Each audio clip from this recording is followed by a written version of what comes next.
পৃথিবীর প্রধান প্রধান প্রায় সব ধর্মে স্রষ্টার উদ্দেশ্যে পশু উৎসর্গের বিষয়টি স্বীকৃত। বিশেষত সব আসমানি ধর্মে পশু কোরবানিকে ইবাদতের মর্যাদা দেওয়া হয়েছে।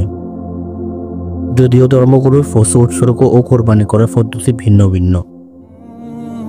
পবিত্র কোরআনে একাধিক আয়াতে কোরবানির আলোচনা এসেছে। সেসব আয়াতে কোরবানির সূচনা, পদ্ধতি ও পরিষ্কারের বিষয়ে নির্দেশ ও নির্দেশনা দেওয়া হয়েছে।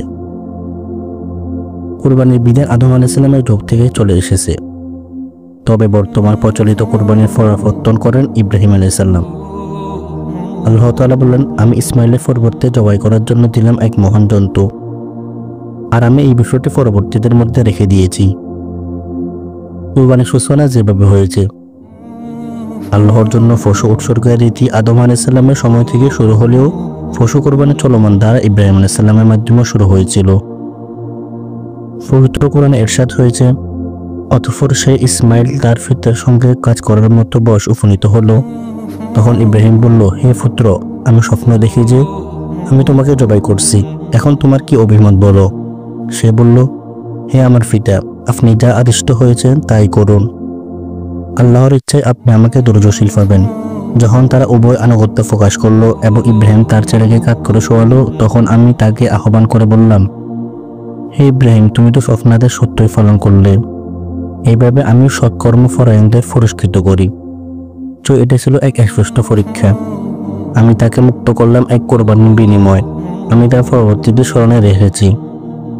ইব্রাহিমের প্রতি শান্তি বর্ষিত হোক। সব জাতির জন্য কোরবানি। পৃথিবীর সব জাতির জন্য কোরবানি আবশ্যক ছিল। বহু বিবর্তন ও রূপান্তরের পরও সব আসমানি ধর্মের কোরবানি ইবাদত হিসেবে স্বীকৃত। আল্লাহ তাআলা বলেন, আমি সব সম্প্রদায়ের জন্য কোরবানির নিয়ম করে দিয়েছি। তিনি তাদের জীবন অফকরণস্বরূপ যেসব জন্তু দান করেছেন, সেগুলোর উপর যেন আল্লাহর নাম উচ্চারণ করে। তিন জাতির জন্য কোরবানি। আল্লাহ মুসলিম জাতির জন্য কোরবানি ওয়াজিব করেছেন। আল্লাহ তাআলা বলেন, আমি অবশ্যই আপনাকে কাউসার দান করেছি, সুতরাং আপনি আপনার প্রতিপালকের উদ্দেশ্যে নামাজ আদায় করুন এবং কোরবানি করুন। নিশ্চয় আপনার প্রতি বিদ্বেষ পোষণকারী নির্বংশ। কোরবানিতে আত্মসমর্পণ। আল্লাহর নামে পশু কোরবানির মাধ্যমে মুমিন আল্লাহর সামনে আত্মসমর্পণ করে এবং তার নিজেকে উৎসর্গ করে। কোরবানি আগে দোয়া হিসেবে পঠিত আয়াতে সে ইঙ্গিত রয়েছে। আল্লাহ বলেন, বলো, আমার নামাজ, আমার ইবাদত, আমার জীবন ও আমার মৃত্যু জগৎগুলোর প্রতিপালক আল্লাহর জন্য। তার কোনো অংশীদার নেই এবং আমি এটার জন্য আদিষ্ট হয়েছি এবং আমি প্রথম মুসলিম। পশুর গোশত খাওয়ার অনুমতি।